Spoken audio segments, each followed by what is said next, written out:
I think to use technology, you have to embrace it right from the start. You have to own it, no matter what the product is, and you have to customize it. You have to have your team on board, and the team has to be committed right from the start that they're not only going to use the technology, but they're going to use it in a meaningful way. They're going to identify issues that may come up with the technology and work with their partners to solve them.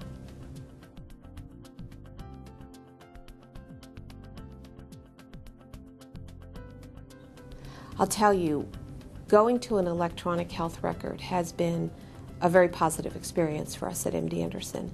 I remember the days years ago when we would have patients who would see different physicians. They might see a medical oncologist, a radiation oncologist, and a surgeon.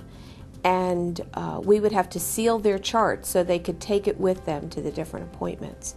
And then at the end, we had to figure out, well, where did that chart go? And so we'd be sending out pages looking for charts.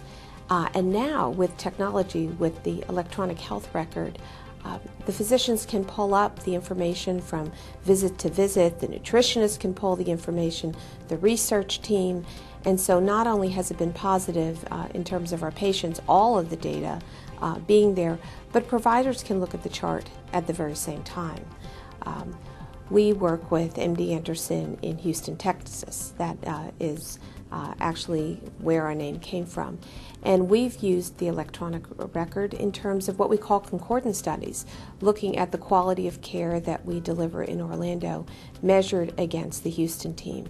And it's been absolutely terrific. We have continued to move ahead looking at how we can improve the quality of care in the Central Florida community. An electronic health record has been a great part of that.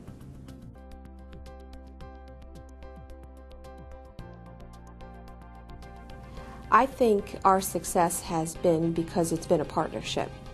First of all, I don't think there's a product you ever take off the shelf and don't do something to customize it. That's not just electronic health records, that's probably most things we do in healthcare.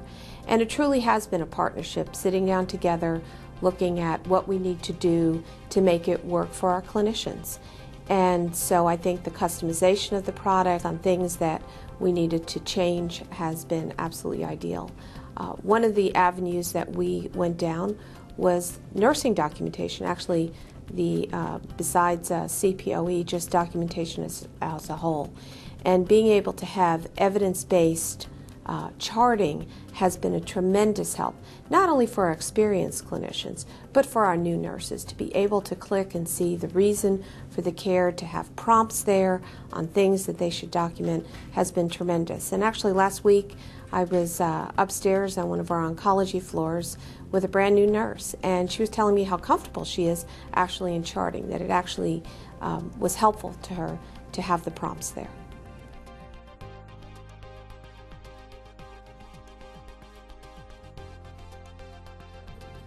One of the things that we did to look at success in adoption of technology and electronic health record is that the senior executive team owned it.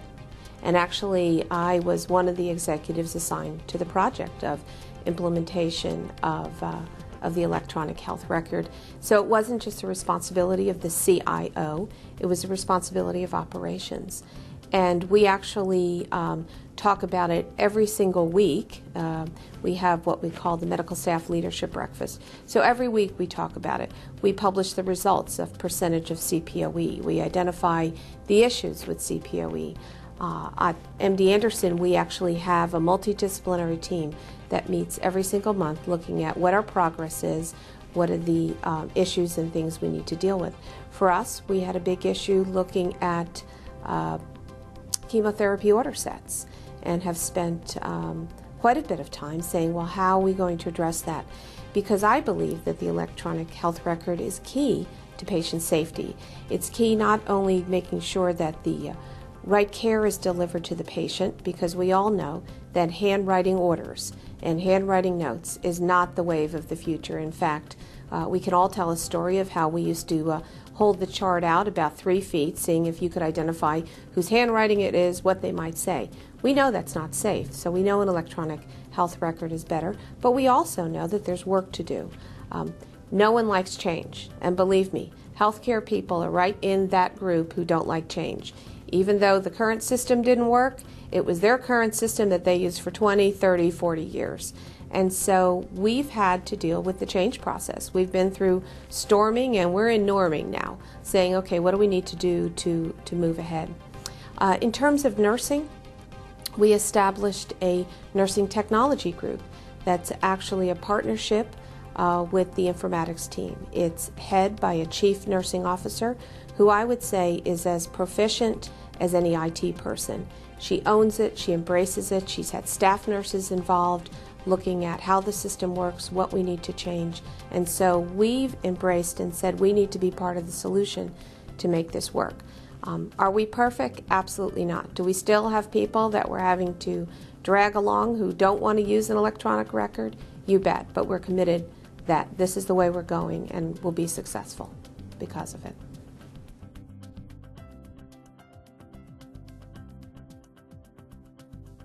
Well, I think agility in systems is very, very important. I mean, the government is looking not only at healthcare reform, but it's looking at transparency.